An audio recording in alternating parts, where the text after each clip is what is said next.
Thomas fandom is full of so many creative and talented people who make some of the best content you'll find. Aside from character analysis and custom model showcases, you can find recreations of classic episodes, adaptations of Railway series stories, and even completely original works, all told through various forms of media.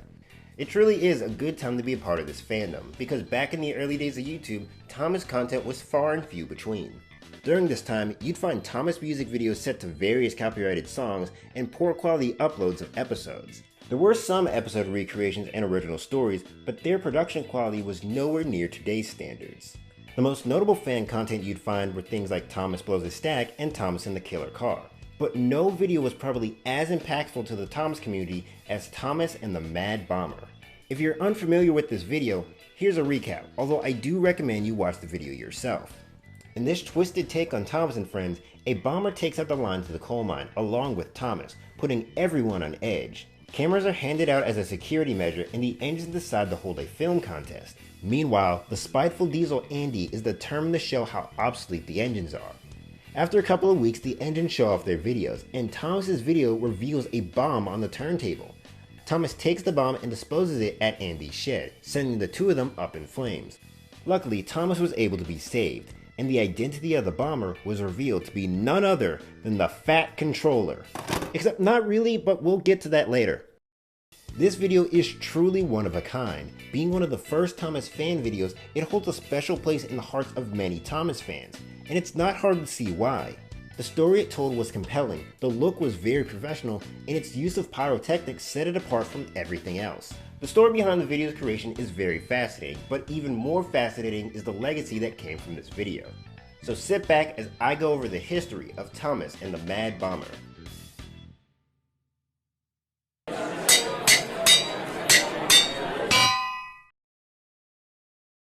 Before I explain the history of this video, I need to introduce the creator.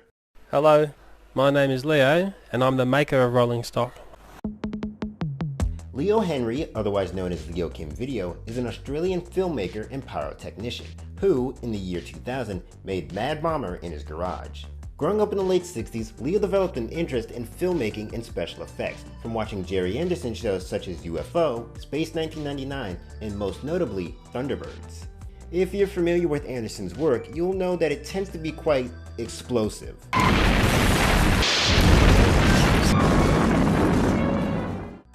The use of practical and special effects fascinated young Leo and would influence his decision to become a pyrotechnician in his adult life. Starting out erecting fireworks displays, Leo would eventually jump ship to the film industry in 1995, using what he learned to provide special effects. Leo's first film credit was for the TV movie Sahara, and after that, he would do work for the Mighty Morphin Power Rangers movie, The Matrix, and Mission Impossible 2, just to name a few. At some point, Leo joined the Northside Camcorder Club, a group of film enthusiasts located in Sydney, Australia, who would meet once a month to discuss aspects of filmmaking. While part of the club, Leo made a variety of short films, one of the first being a video called Black Book. This was the tale of a man who marks the names of people who've inconvenienced him in his black book, where he would then send packages to them containing explosives. Leo credits this as being the mother of all his videos, and it makes sense seeing how aspects of this film, like the use of models, miniature sets, and pyrotechnics, can all be found in his later videos. For the club's end of the year competition in the year 2000, Leo had an idea for a Thunderbirds-inspired video that was meant to be a homage to old school special effects. He had an idea, but no subject to tell it with. Fortunately, a trip to his local train shop revealed several Earl Thomas toys for cheap, and he decided that the small toy trains would be perfect for his story, and gladly bought them. Being largely unfamiliar with the franchise, Leo watched several classic episodes of Thomas to get an idea of how to tell the story with these characters. And yes, you heard that right. Despite how much Thomas has dominated his channel, prior to the year 2000, Leo knew very little about the show. It's sort of funny he would use Thomas as the vehicle for his Thunderbirds homage when you realize the special effects technician for Thunderbirds, David Mitton, would go on to be the director for Thomas. Before production on the video started, several screen tests were done to visualize the concept. It was apparent early on that some of the Ertl models didn't fit well to the tracks, causing problems when moving them. To remedy this, spacers were placed in between the wheels to better fit to the tracks. Thomas's chassis had to be completely replaced as it was too narrow even with spacers. Aluminum sleds were also attached to the models and connected to piano wire, allowing Leo to move the models off camera. Around this time, a script for the video was written and all the voice lines were recorded. Leo had many of his friends from the Camcorder Club record lines for the characters, and as thanks, he had the characters adopt the names of their actors. Percy became Noel, James became Ted, the Class 40 Diesel became Andy, and so on and so forth. The only characters to keep their original names would be Thomas and the Fat Controller. With a lot of the groundwork complete, Leo could now move on to actually producing the video. Around 5 sets were constructed for the filming of the video. The sets were small and made very cheaply, but packed a lot of detail into them. HO scale tracks, buildings, and lights were used, but looking closely, you'll see things like popsicle sticks and shoestrings being used to decorate the set. It's impressive how cost-effective Leo was while keeping the level of detail high. The crane from the coal mine set came from a $2 toy pack. The sky backdrop is painted poster board, and the ballast seen in the yard is just kitty litter. So much detail and produced very cheaply. You'd never guess that the total budget for the video was around $400. In addition to the HO scale lights on the set, 3 500-watt lights were placed above it, acting as the main source of light, with several mag lights being used as highlights during the nighttime scenes. All this detail was in an effort to make these tiny sets feel real and lived in. Not only did he want the sets to feel real, but also the trains, and Leo knew the only way to do that was to give them steam. The steam effect seen in the video was achieved by blowing baby oil through a spray gun and funneling it through tubes underneath the set.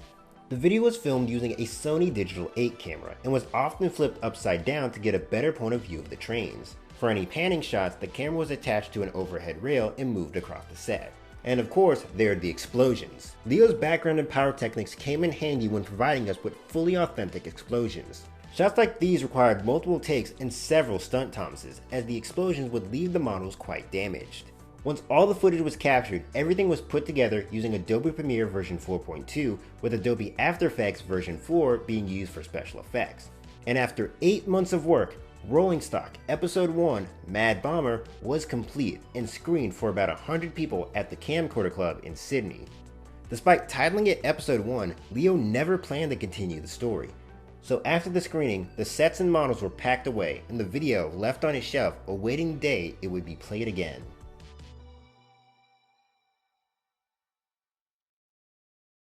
After the debut of Rolling Stock, Leo continued life as normal, still attending the club meetings and supplying special effects for several films.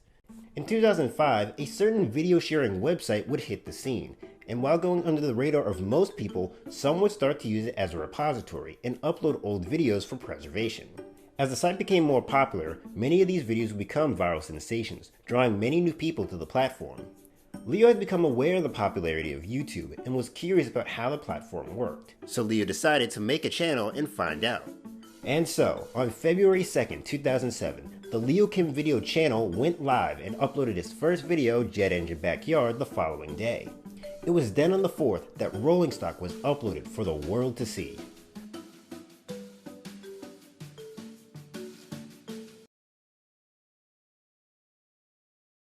For as much as I've been talking up the video, it wasn't an instant success. Over its first couple of months, it went largely unnoticed. Being a brand new channel with only a few videos uploaded at a time where the algorithm was very different, it's not hard to see why the video failed to take off.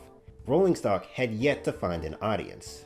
Throughout the year of 2007, Leo would upload a variety of different videos to see what would grab people's attention. He would also promote his videos on several video making forums. Meanwhile, Rolling Stock was slowly gaining views. It seems that a certain group of people were gradually finding the video. Who were these people, you might ask? None other than Thomas fans. By March of 2008, the video had accumulated over 200,000 views, the most of any of his videos at the time. And it didn't stop there. By June, it was over 400,000, by September, over 600,000, and by December, it was over 1 million. Leo was blown away by the response to the video. Never before did he imagine a video he made for fun in his garage would be adored by over 1 million people. And as the views continued to pour in, so did the comments, and one thing was very clear. People wanted more.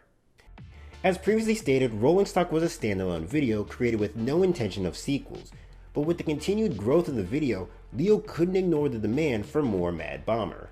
So, on October 10th, 2008, Leo announced the production of 2 new episodes of Rolling Stock.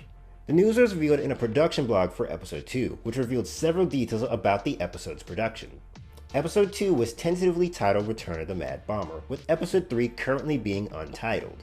The vlog showed us a handful of characters that would appear throughout the sequels. Among them was Andy with a new black livery, and accompanying him was several other diesels. This time around, all models will be modified with HO scale bogies. This would allow the model to comfortably fit on the track and save a lot of the headache from the first production. And with this innovation, Leo now had the option to move the train using a powered locomotive. We also got a look at a scene that would appear in the video. It was a dream sequence and involved Thomas, Andy, and Thunderbird 2. The vlog ends with a tease of a mysterious new character known as the Grand Designer, who is somehow involved with the bomber's plan. Another production vlog would release the next month, revealing the official title of episode 2, Bomber, Diesel, and Steam. Other than the title, not too much was revealed here. We see his efforts in converting the tender engines to HO bogies, as well as him casting duplicate props and models. But that's about it. Episode 2 was very much still in pre-production at this point. While working on episode 2, Leo started to become dissatisfied with the quality of episode 1. Filmed 8 years prior on an older camera and then uploaded at a resolution of 240p, the video definitely looked a little dated. So Leo began looking into ways to remaster the video to look more presentable. This all came to a head on March 25th, 2009 with the release of Mad Bomber Episode 1 Reloaded. This was a visually enhanced version of Rolling Stock that was cropped into widescreen and upscaled to 480p. By today's standards, the change in quality isn't that great when we now have 1080p and 4K, but at the time, this was a major improvement from the 240p video we had before. But Leo didn't only improve the quality, he took this as an opportunity to set up events for the sequel by adding 2 brand new scenes to the episode. The first new scene introduces us to a new character, Mute, a small black diesel who doesn't speak. Not much is known about him except that he helped with Thomas's repairs. In the scene, we see Andy approach Mute about helping him with his secret plan. He then tells him to stick with him as he has connections in high places. The second scene comes at the end of the episode and shows that Andy, much like Thomas, survived the shed explosion and was undergoing repairs and apparently being cloned. It's clear that Leo wanted this to be the definitive version of the episode. After its release, he would start redirecting viewers to the new version and refer to the original as the crappy version. He eventually would delete the original with it boasting over 5 million views. It was also around this time that the series title, Rolling Stock, was dropped. Many fans rarely if ever called it by this and usually referred to it as Thomas and the Mad Bomber. Fans couldn't wait to see what was in store for episodes 2 and 3, and they wouldn't have to wait long, as the very next month, Leo dropped 4 new trailers giving us a sneak peek of episode 2.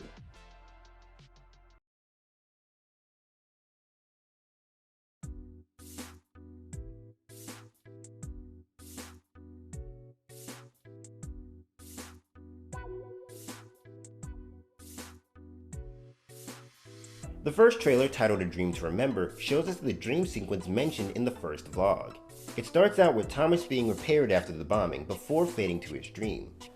Whilst resting in Thunderbird 2, Thomas receives a visit from a freshly repaired Andy. Andy basically tells Thomas that change is coming and so are diesels. Steam engines are going to be obsolete and it's all thanks to the Grand Designer. During the conversation, he also drops a clue to the identity of the Mad Bomber, but we'll touch on that a little later. Leo stated in the comments that while the scene was planned to be in the episode, it wouldn't actually feature. The scene was too long and had very little action, so Leo decided to cut it. So rather than this being a sneak peek, it was more of a teaser. He also brings in the question the validity of the information given, seeing as we're in a dream. Trailer number 2, A Final Journey, sees Gleaming Red Ted meet his demise at the hands of the bomber. Pulling out with the mail train, we see Ted cross a bridge, only for bombs to go off, sealing his fate.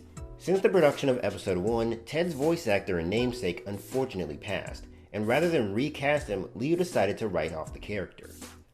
Trailer 3, titled A Clone Army, shows the production of Andy's clones in the same facility we saw Andy in at the end of Reloaded. With the context from Dreams, we know this place belongs to the Grand Designer. The last shot of the trailer shows a bomb going off in the facility, showing the Mad Bomber is targeting diesels as well as steam engines. The fourth and final trailer, A Secret Message, gives us a good look at Sodor post-episode 1. As predicted in the first trailer, diesels of all kinds are appearing on the island in great numbers. Most prominent of them all is Andy and his clones. We also see Mute make his first appearance since Reloaded. We see many steam engines have converted to using Scottish John's LPG system due to the coal shortage from the first episode. There are also billboards posted all around the island advertising various things. According to Leo, the billboards are how the Fat Controller was able to fund the new technological advances on the island. The trailer shows us the bomber is still a threat, causing Helen the helicopter to crash and making an attempt on the Fat Controller's life. We also see the bomber use the billboards to send a message of their own, declaring no steam and letting the Fat Controller know his time's up. The trailer ends with the Fat Controller taking a stand against the bomber and seemingly bombing the diesel that's behind him. The trailers were received incredibly well, with the 4 videos collectively gaining over 200,000 views in 4 months. Fans were understandably excited about the episodes, but we're gonna have to wait a little while for it. Leo was working on the video part-time, and the scope of the project was much larger than episode 1. So to keep interest in the Mad Bomber up while work was being done, Leo had an idea to hold a competition. A chance to give away props and other prizes to lucky fans. Leo had been wanting to do a competition since the first vlog, and now was a better time than any.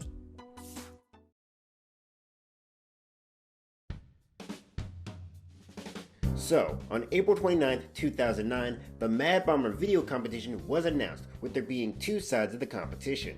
The first for people who like to make videos, and the second for people who like to watch. For the first side, contestants were tasked with creating a 40-second long insert scene for Mad Bomber Reloaded. The scene would take place between Andy's conversation with the Fat Controller and his conversation with Butte, and had to tie into the story in some way. The video could be produced using any methods available, whether that be filming Erdo models or animating computer-generated trains. The sky was the limit and there was no restrictions on what could be done. The videos would then need to be uploaded as a video response to the contest video. After the deadline, all entries would be reviewed and critiqued by a panel of 4 judges to determine the overall ranking of the videos. The judges, Semersky, Sparkshot, Mark Absalon, and Off Planet Films were all friends that Leo made during his time on YouTube, and had either some interest in Thomas or in filmmaking. The other side of the competition was fairly simple. Contestants had to watch through Mad Bomber Reloaded and make a list of all the continuity errors present in the episode. This list needed to mark specific times and couldn't have any repeated errors.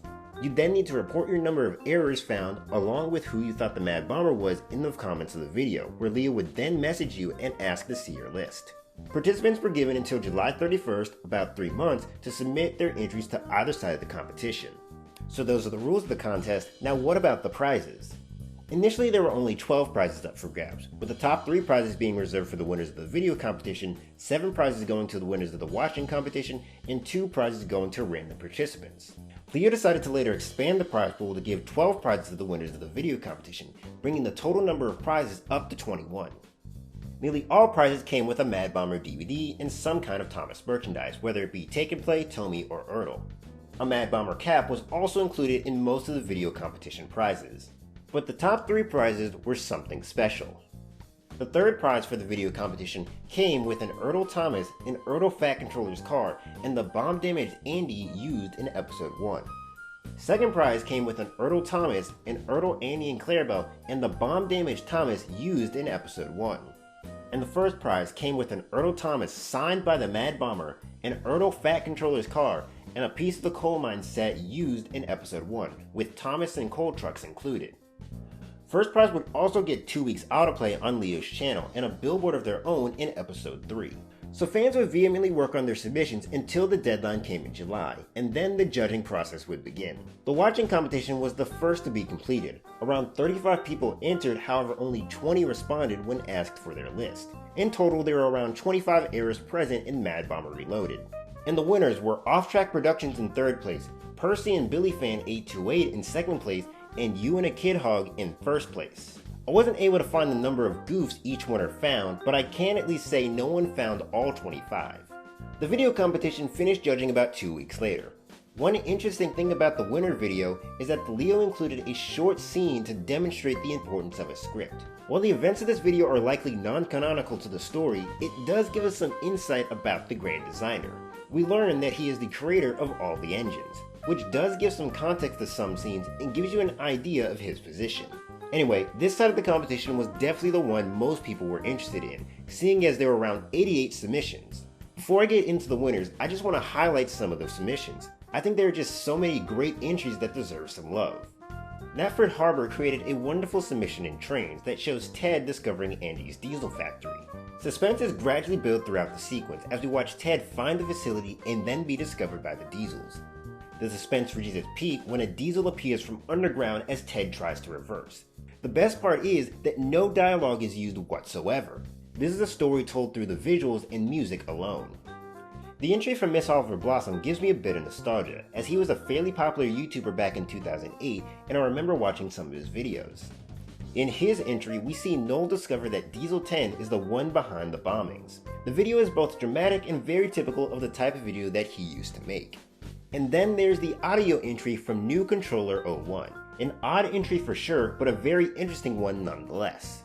It depicts the revival of Andy after the shed explosion, describing the events in very clever detail.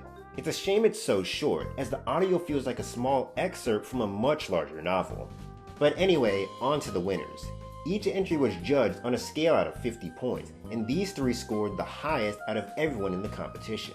In third place, with 42 out of 50 points, was Scarloey123, with another submission made in trains. This entry expounds upon Ted's demise seen in A Final Journey, showing Thomas's perspective. I gotta say, this entry feels the most cinematic of them all. The dark and gloomy lighting, cutting from Thomas to Ted, the changing camera angles, the subtle use of sound effects, it all really goes to amplify the video. It really feels like Scarloey was making the most out of the software they had. Interestingly enough, Scarloey is still making Thomas videos to this day, and his skills as a filmmaker have greatly improved. In second place, with 43 out of 50 points, was Off Track Productions, the third place winner of the watching competition. His entry shows the Fat Controller setting fire to the engine shed in an attempt to take out Thomas. While I'm not sure what reason the Fat Controller would have to kill Thomas, Off Track's video showcases some simple yet effective set design, and his willingness to light the set on fire elevates this video. And, in first place, with 44 out of 50 points, the winner of the Mad Bomber video competition, Ewan a Kid Hog, who is also the winner of the watching competition. Ewan's video depicts Ted taking the mail train before being cut off at a crossing by Mute. It makes use of Ertl models and a small HL layout like many others, but his video differs in that it's animated in stop motion. It gives the video a unique look and definitely makes it stand out. The reason I think this video ultimately won though was because of how it relates to the story of the Mad Bomber. If you remember, participants were tasked with creating an insert scene between Andy's meeting with the Fat Controller and his meeting with Mute. Many of the submissions, while really good, fail in that regard.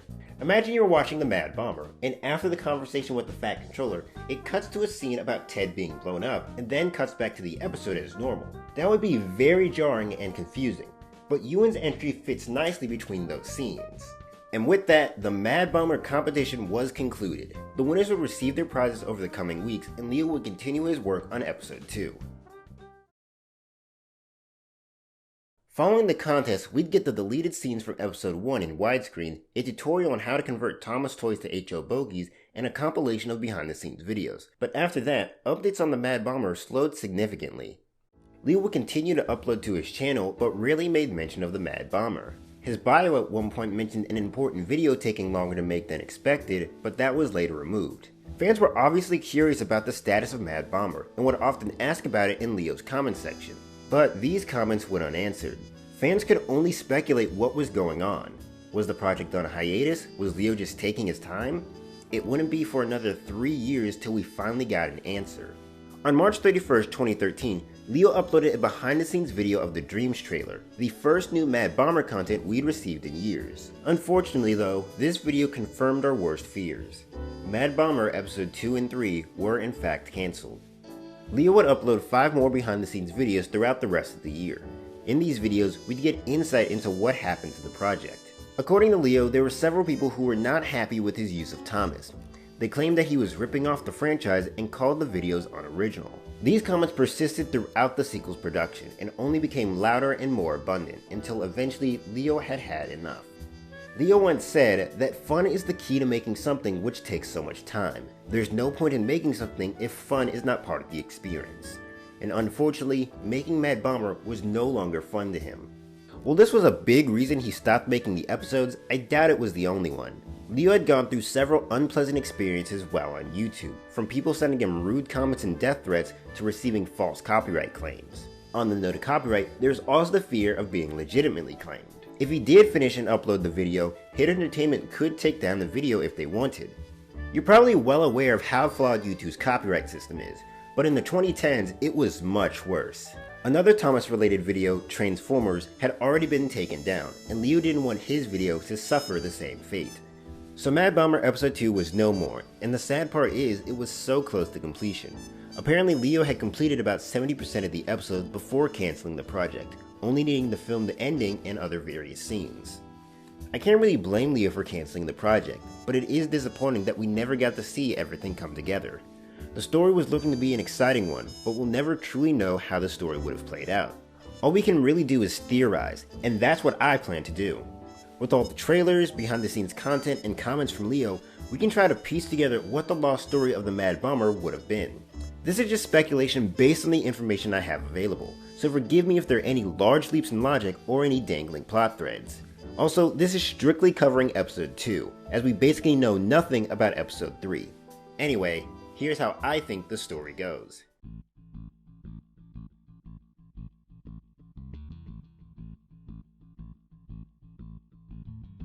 Taking place several months after the events of Mad Bomber 1, this episode would pick up with Thomas nearing the end of his repairs, and while this is going on, Thomas begins to dream. In this dream, Thomas encounters a rebuilt Andy, who warns Thomas that diesels are taking over thanks to the Grand Designer. Andy then leaves Thomas with a clue about the Mad Bomber before the dream ends. Now fully repaired, Thomas returns to work on the railway. He'd likely reconvene with his friends who tell him about the changes to the railway. Toby would likely be included among his friends, as Leo mentioned that he would have a bigger role in this episode. The steam engines are left with limited coal, as the line to the coal mine is still closed. As a result, diesels are brought to the island to carry the workload. Among the new diesels is Andy, who has been repaired and mass-produced. The diesels were not the idea of the Fat Controller, but rather the Grand Designer. Leo mentioned that the Fat Controller is under instruction from a higher power, and this higher power is likely the Grand Designer. In an attempt to keep the steam engines relevant, a gasworks was built and many of the engines were converted to run on gas and carry a gas canister behind them, though many of the tender engines forego this conversion out of stubbornness. The diesels aren't happy with the steamies' attempt to reinvent themselves, causing tension between the two groups to rise. To fund all these technological advancements, the Fat Controller has started putting up advertisements in the form of billboards. Once Thomas is caught up to speed, Meat would come into the yard delivering a new jet engine meant for Helen the helicopter. After some initial tests, Helen is given the engine and goes out flying. All seems well until the engine fails, causing Helen to crash into a windmill, narrowly missing Gordon. Henry and Thomas are sent with the breakdown train to clear the damage. An inspection of Helen reveals the engine had been tampered with, arousing suspicion that the Mad Bomber may have returned. Not long after this, while taking the mail train, Ted is killed in an explosion on the bridge. There is now no doubt that the Mad Bomber has indeed returned. It's deduced that the bomber is targeting the tender engines, likely to send a message to the engines converted to gas. The steam engines become more wary of the diesels, as they believe one of them is the bomber. Adding to the chaos and confusion, billboards around the island have been vandalized, having the words "No Steam" written on them, a message very obviously from the bomber. The Fat Controller is aware of these events, but is determined not to be intimidated by the bomber. One day, while driving around the island, he spots another message on the wall, stating "Time's up." The Fat Controller initially disregards it and walks away, but his car is then bombed and he narrowly escapes the explosion. He surveys the damage and concludes that action must be taken against the bomber. While a fire truck puts out the flames, the Fat Controller questions Trevor, who would have likely seen whoever painted the wall. Trevor might say that he saw a diesel paint the wall, causing the Fat Controller to become wary of the diesels he was given. In response to the bombings, the Fat Controller decides to arm the steam engines with explosives, as a way to fight back against the bomber, who they believe is a diesel. Meanwhile, the Grand Designer is busy creating more of Andy's clones in their facility. All seemed fine until a bomb goes off, destroying nearly all of the clone diesels. Leo mentioned that the higher power over the Fat Controller would be destroyed in Episode 2, so the Grand Designer would likely be killed in this explosion. News of the bombing reaches everyone on Sodor and reveals that the diesels aren't behind the bombings. The engines then discuss who the culprit could be. We then cut to the final scene of the episode, which according to Leo takes place in the repair sheds, and would have revealed the identity of the Mad Bomber. Now, I by no means think this is an accurate representation of the story we could have gotten. Despite all the footage we have, I was still doing a lot of guessing, and there are just some things that we'll never know. But this wasn't about being right, it was just some fun speculating about what could have been. I'm sure you all have thoughts on how the story could have played out, and I would love to open up the discussion to you guys. So feel free to leave a comment and tell me what you think. Now, in talking about the episodes, all discussions eventually lead back to one question. Who was the Mad Bomber? Of all the questions about the project, this was the most frequently asked. Years after the sequel's cancellation, people were still discussing who they thought the bomber was. I feel confident in saying that the Mad Bomber was the Fat Controller. There's just a lot of evidence stacked against him. He was seen planting the bomb in Thomas's video, his silhouette is seen switching the points in the Andy shed, and he has motive in wanting to manipulate the stock market. You'll notice that I said he was the Mad Bomber. The Fat Controller was only the bomber in the original cut of the episode. Since Rolling Stock was meant to be a standalone episode, Leo never planned anything after episode 1. It wasn't until the video exploded on YouTube that he began to expand the story, and in expanding the story, the identity of the bomber was changed. So then again, I have to ask, who was the bomber? Let's take a look at some of the likely candidates.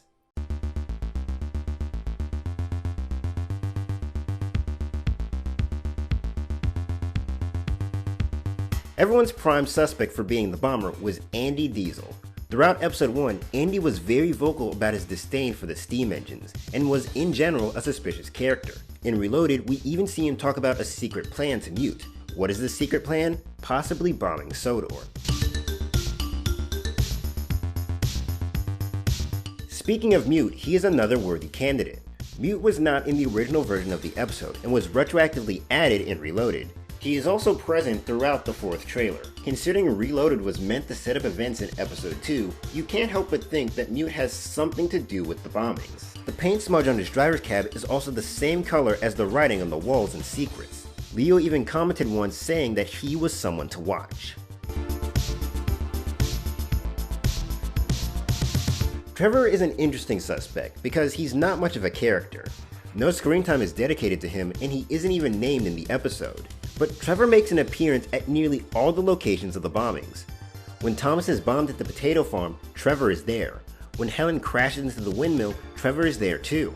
And when the Fat Controller's car is bombed, Trevor is there watching. If Trevor isn't the bomber, it's very possible that he saw who the bomber is. In the first production vlog on episode 2, Leo gave us a clue about the bomber's identity.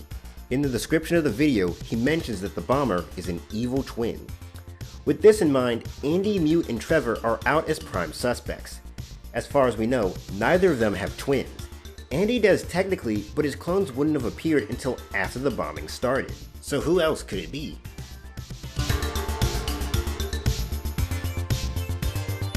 One thing that sort of went unaddressed is what happened to the Fat Controller. At the end of episode 1, he was seemingly arrested for being the bomber, but in the trailers for episode 2, he's seen running the railway. For the reasons I explained earlier, I'm certain that he isn't the bomber, but there's still evidence stacked against him.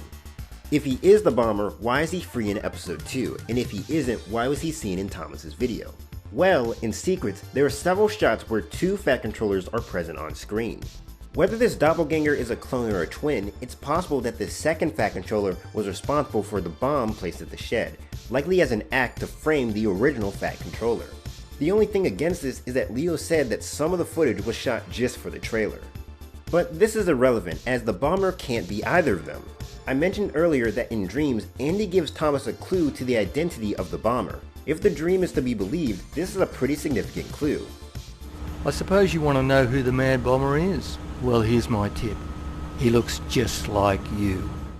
It's unclear whether he meant this figuratively, as in he looks like you steam engines, or literally as in he looks like you Thomas. Regardless of what is meant here, Andy clarifies that the bomber is indeed a steam engine. So an evil steam engine with a twin.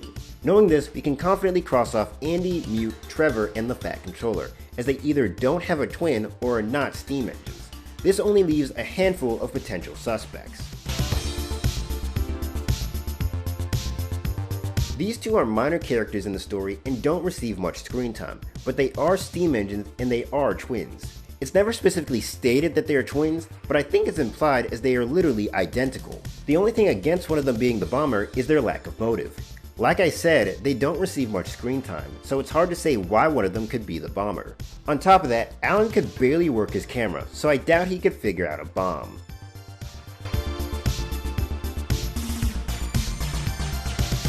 Scottish John is a steam engine, but doesn't appear to have a twin.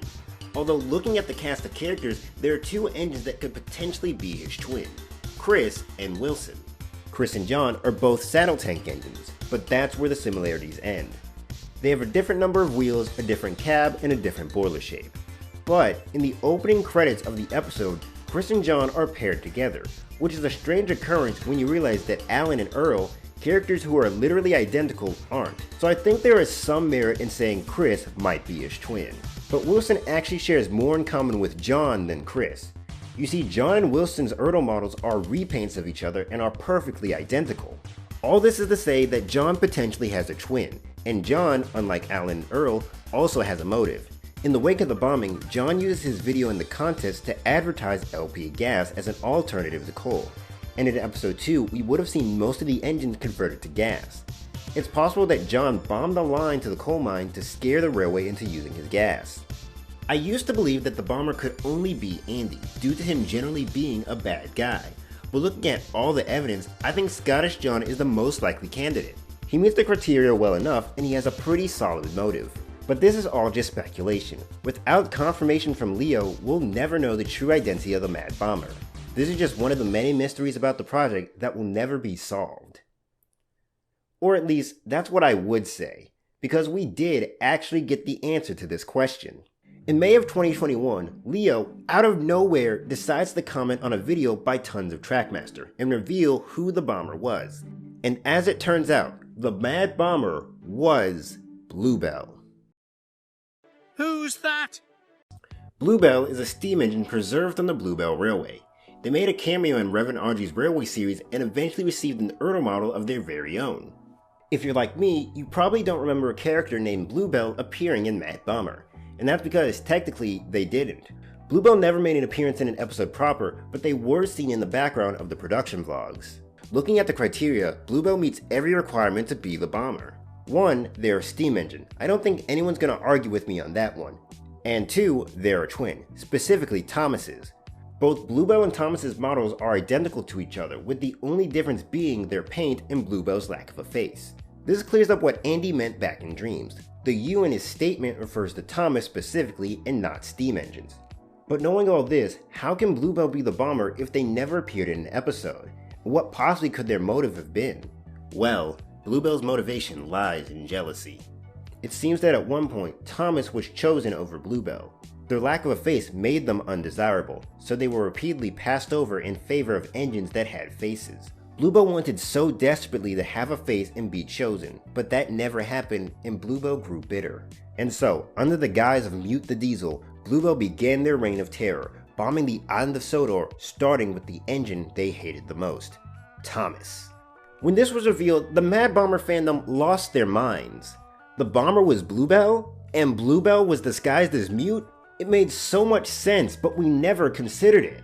Why did Leo introduce Mute in Reloaded? Because he was the bomber in disguise. Why did Andy know who the bomber was in Dreams? Because he had met them. Why did Helen's engine suddenly fail? Because Bluebell was the last one to have it. And why would the bomber attack the Grand Designer, who is seemingly phasing out steam engines in favor of diesels? Because he was the one who didn't give Bluebell a face. The fact that Mute was actually Bluebell was such a clever deception.